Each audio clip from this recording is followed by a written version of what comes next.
NCERT Bangla পাঠ by Sutapa চ্যানেলে সকল বন্ধুদের স্বাগতম। আমাদের আজকের পাঠ্য CBSE বোর্ডের নবম শ্রেণীর সহায়ক পাঠ আম আটির ভেপু থেকে পরিচ্ছেদ 13, নাম হলুদ বনে বনে। শুরু করছি আজকের পাঠ। গ্রামের বারোয়ারি চড়ক পুজোর সময় আসিল। গ্রামের বৈদ্যনাথ মজুমদার চাঁদার খাতা হাতে বাড়ি বাড়ি চাঁদা আদায় করিতে আসিলেন। হরিহর বলিল, না খুড়ো, এবার 1 টাকা চাঁদা ধরাটা অন্যায্য হয়েছে। 1 টাকা দেবার কি আমার অবস্থা? বৈদ্যনাথ বলিলেন, না হে না, এবার নীলমণি হাজরার দল, এরকম দলটি এ অঞ্চলে কেউ চক্ষেও দেখেনি। চড়কের আর বেশি দেরি নাই। বাড়ি বাড়ি গাজনের সন্ন্যাসীরা নাচিতে বাহির হইয়াছে। দুর্গা ও অপু আহার নিদ্রা ত্যাগ করিয়া সন্ন্যাসীদের পেছনে পেছনে পাড়ায় পাড়ায় ঘুরিয়া বেড়াইল। অন্যান্য গৃহস্থের বাড়ি হইতে পুরনো কাপড়, সিধা পয়সা দেয়, কেউ বা ঘড়া দেয়। তাহারা কিছুই দিতে পারে না, 2টো চাল ছাড়া। এজন্য তাহাদের বাড়িতে এ দল কোনো বাড়ি আসে না। 10-12 দিন সন্ন্যাসী নাচনের পর চড়কের পূর্বরাত্রে নীল পূজা আসিল। নীল পূজার দিন বৈকালে একটা ছোট খেজুর গাছে সন্ন্যাসীরা কাঁটা ভাঙে। দুর্গা আসিয়া খবর দিল, প্রতি বৎসরের যে গাছটাতে কাঁটা ভাঙা হয়, এবার সেটাতে হইবে না। নদীর ধারে আর একটা গাছ সন্ন্যাসীরা এবার পূর্ব হইতেই ঠিক করিয়াছে। পাড়ার ছেলেদের সঙ্গে দল বাঁধিয়া দুর্গা ও অপু সেখানে গিয়া জোটে। তারপর কাঁটা ভাঙার নাচ হইয়া গেলে সকলে চড়ক তলাটাতে একবার বেড়াইতে যায়। খেজুরের ডাল দিয়া নীল পুজোর মণ্ডপ ঘিরিয়াছে। চড়কতলার মাঠের শেওড়াবন ও অন্যান্য জঙ্গল কাটিয়া পরিষ্কার করা হইয়াছে। সেখানে ভুবন মুখুজ্জেদের বাড়ির মেয়েদের সঙ্গে দেখা হইল। রানু, পুঁটি, টুনু, এদের বাড়িতে কড়া শাসন আছে। দুর্গার মতো টোটো করিয়া যেখানে সেখানে বেড়াইবার হুকুম নাই। অতি কষ্টে বলিয়া কইয়া ইহারা নীলুর সঙ্গে চড়কতলা পর্যন্ত আসিয়াছে। টুনু বলিল, আজ রাত্রিরে সন্ন্যাসীরা শ্মশান জাগাতে যাবে। রানু বলিল, আহা, তা বুঝি আর জানি নে। একজন মরা হবে, তাকে বেঁধে নিয়ে যাবে শ্মশানের সেই ছাতিম তলায়, তাকে আবার বাঁচাবে, তারপর মরার মুন্ডু নিয়ে আসবে, ছড়া বলতে বলতে আসবে, ওর সব মন্তর আছে। দুর্গা বলিল, আমি জানি ওদের ছড়া, শুনবি বলবো? স্বর্গ থেকে এলো রথ, নামলো খেতু তলে, 24 কুঠি বান বর্ষা শিবের সঙ্গে চলে, সত্যযুগের মরা আর আউল যুগের মাটি, শিব শিব বলরে ভাই, ঢাকে দাও কাঠি। পরে হাসিয়া বলে, কেমন চমৎকার এবার গোষ্ঠবিহারের পুতুল হয়েছে নীলুদা। দাশু কুমোরের বাড়ি থেকে দেখে এলুম। দেখিসনি রানু? পুঁটি বলল, সত্যিকার মরার মুন্ডু রানুদি? নয়তো কি, অনেক রাত্রিরে আসিস তো দেখতে পাবি। চল ভাই, আমরা বাড়ি যাই, আজ রাতটা ভালো নয়। আয় রে অপু, দুর্গা দিদি আয়। অপু বলিল, কেন ভালো নয় রানু দিদি, কি হবে আজ রাতে? রানু বলিল, সেসব কথা বলতে নেই, তুই আয় বাড়ি। অপু গেল না। দুর্গা কিন্তু ওদের সঙ্গে চলিয়া গেল। তারপর হঠাৎ মেঘ করিল, সন্ধ্যার অন্ধকার মেঘে ঘনীভূত করিয়া তুলিল। অপু বাড়ি ফিরিতেছে, পথে জনপ্রাণী নাই। সন্ধ্যা হইতেই শ্মশান ও মরার মুন্ডের গল্প শুনিয়া তাহার কেমন ভয় ভয় করিতেছে। মোড়ের বাঁশবনের কাছে আসিয়া মনে হইল কিসের যেন কটু গন্ধ বহিয়া যাইতেছে। সে দ্রুত পদে চলিতে লাগিল। আর একটুখানি গিয়া নীরার ঠাকুমার সঙ্গে দেখা। নীরার ঠাকুমা নীল পূজার নৈবেদ্য হাতে চড়কতলায় পূজা দিতে যাইতেছে। অপু অন্ধকারে প্রথমটা চিনিতে পারে নাই, পরে চিনিয়া বলিল, কিসের গন্ধ বেরিয়েছে ঠাকুমা? বুড়ি বলিল, আজ ওরা সব বেরিয়েছেন কি না তারই গন্ধ আর কি। অপু বলিল, কারা ঠাকুমা? কারা আবার? শিবের দলবল। সন্ধেবেলা ওদের নাম করতে নেই। রাম রাম রাম রাম। অপুর গায়ে কাঁটা দিয়া উঠিল। চারিধারে অন্ধকার সন্ধ্যা, আকাশে কালো মেঘ, বাঁশবন, শ্মশানের গন্ধ, শিবের অনুচর ভূতপ্রেত। ছোট ছেলের মন বিস্ময়ে, রহস্যে, অজানার অপ্রিয় অনুভূতিতে ভরিয়া উঠিল। সে আতঙ্কের সুরে বলিল, আমি কি করে বাড়ি যাব ঠাকুমা? বুড়ি বকিয়া উঠিল, তা এত রাত্রির করারই বা কেন বাপু আজকের দিনে? এসো আমার সঙ্গে, নীল পুজোর থালাখানা দিয়ে আসি, তারপর এগিয়ে দেবক্ষণ, ধন্যী যা হোক। বারোয়ারি তলায় ঘাস চাঁচিয়া প্রকাণ্ড বাঁশের মোড়া বাঁধিয়া শামিয়ানা টাঙানো হইয়াছে। যাত্রাদল এই আসে করিয়া এখনো পৌঁছে নাই। সন্ধ্যা উত্তীর্ণ হইয়া গেলে লোকে বলে, কাল সকালের গাড়িতে আসিবে। সকাল চলিয়া গেলে সকলে বৈকালের আশায় থাকে। অপুর স্নানাহার বন্ধ হইবার উপক্রম হইয়াছে।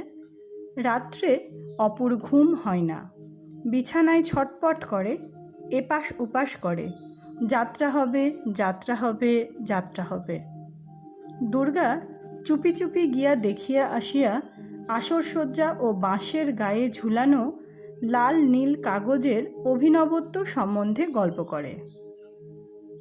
অপুর মনে হয় যে পঞ্চানন তলায় সে দুবেলা কড়ি খেলা করে, সেই তুচ্ছ অত্যন্ত পরিচিত সামান্য স্থানটাতে আজ বা কাল নীলমণি হাজরার দলের যাত্রার মতো একটা অসাধারণ ঘটনা ঘটিবে। এও কি সম্ভব? কথাটা যেন তাহার বিশ্বাসই হয় না। হঠাৎ শুনিতে পাওয়া যায়, আজ বৈকালেই দল আসিবে। এক ঝলক রক্ত যেন বুক হইতে নাচিয়া চলকাইয়া একেবারে মাথায় উঠিয়া পড়ে। কুমোরপাড়ার মোড়ে দুপুর হইতেই ছেলেদের দলে সঙ্গে দাঁড়াইয়া থাকিবার পর সন্ধ্যার একটু আগে দূরে একখানা গরুর গাড়ি তাহার চোখে পড়িল। সাজের বাক্স বোঝাই গাড়ি, 1, 2, 3, 4, 5 খানা। পটু একে একে আঙ্গুল দিয়া গনিয়া খুশির সুরে বলিল, অপুদা, আমরা এদের পেছনে পেছনে এদের বাসায় গিয়ে দেখে আসি, যাবি? সাজের গাড়িগুলোর পিছনে দলের লোকেরা যাইতেছে। সকলের মাথায় টেরি কাটা, অনেকের জুতা হাতে।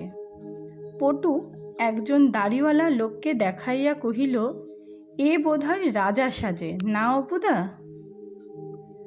আকাশ বাতাসের রং একেবারে বদলাইয়া গেল। অপু মহা উৎসাহে বাড়ি ফিরিয়া দেখে তাহার বাবা দাওয়ায় বসিয়া কি লিখিতেছে ও গুনগুন করিয়া গান করিতেছে।